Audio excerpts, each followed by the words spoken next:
You know, sometimes you buy a piece and it is so new when you first get it, do you actually have to pause for a minute and think, did I just buy a new piece? And that's the case with this piece. It is in such perfect, impeccable condition that when I received it, I did a double take.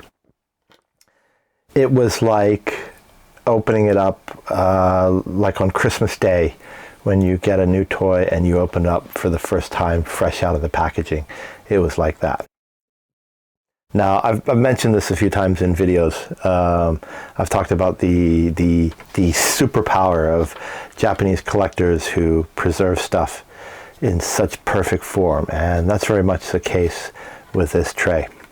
So, what is this tray? I should probably introduce it first before I babble on. In Chinese, I would probably call this a Heiqi Miaojin 80 长方托盘, something like that. So I would basically call it a black lacquer, gold painted, 8 envoys rectangular tray. That's a pretty descriptive description. Not the sexiest, but that is basically what it is. Now, so gold painted on a black lacquer base.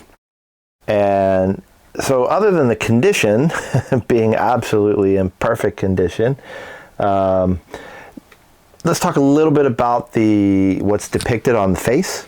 So on the very back, you'll notice it actually says 80. And what this is referring to is a Han Dynasty story about the 8 envoys. And the 8 envoys were 8 scholar officials who were appointed at the same time. And they were known for being honest, virtuous, diligent, incorruptible. And so they were sent out amongst the nation, amongst the people to, go about and enforce things. And so if you were a corrupt official, you wouldn't want to meet, any of the Basher because they would find out, because these were upstanding moral dudes. Okay. Now, there's a specific reason other than that, of course, is depicted on the tray, but the other reason I'm pointing this out, why this story is important, is when I first looked at this tray, I was looking at the form, the general form of the tray, and I was thinking, long tray like this, probably a tray for holding fruit, a 水果盆. And then I realized, when my brain turned on, how utterly ridiculous that is. I was like, what am I thinking? That's stupid.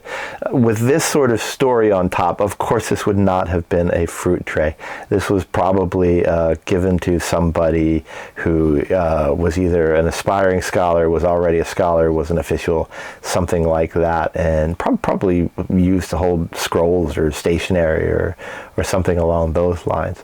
Definitely not used to hold fruit. So that was a little silly of me at the moment. But the gold, miaojin, I want to kind of talk a little bit about miaojin because miaojin is quite interesting. It has a very interesting backstory to it.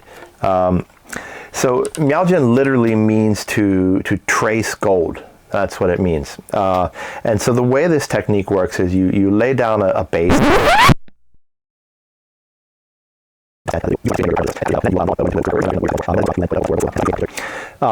Now, why is this really important, and what is relevant to this tray is this is a technique that, so it's I believe pre-Tang Dynasty. It's an old technique, but it fell out of favor in China.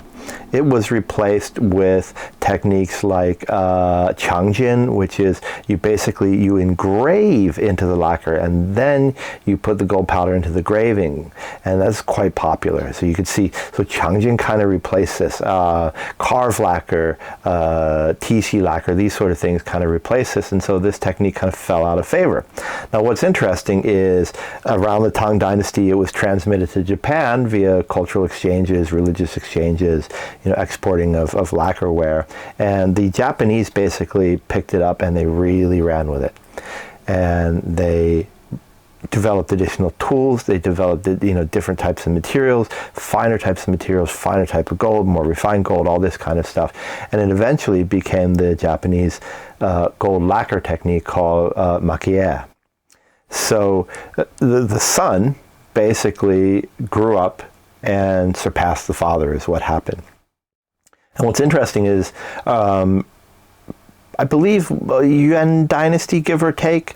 It's actually discussed in the Koguyalu. There's some old texts that talk about this, where you have a certain type of lacquer that was imported from Japan, and they referred to it as Japanese lacquer, and they collected it and they admired it. And so it really was almost lost in China.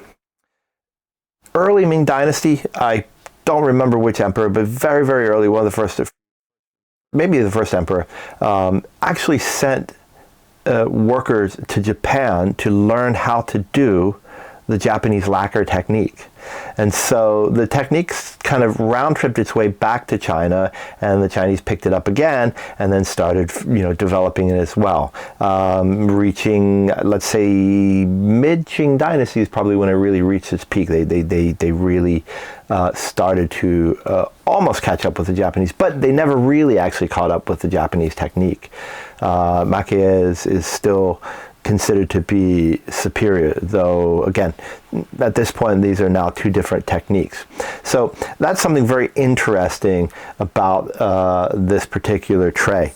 The other thing, of course, as I said, was the condition. It really was just like brand new. Now, there are some signs of age that is not new. One is actually the workmanship. I've got quite a bit of experience with miao from being in the furniture world, and I know what is produced out in China today and what they're capable of and that sort of thing. So so one is the workmanship. There's some other things. There's some scratches, some little bit of movement in the material as well. But it was really brand new. And when I opened it up, I could almost harken back a few hundred years ago when somebody received this tray for the first time, and it was brand new, and it was like, that's the feeling. That's not really something you usually come across. It's usually stuff is even in Japan, stuff is well preserved and well cared for, but this particular tray is just wow, just impeccably well cared for.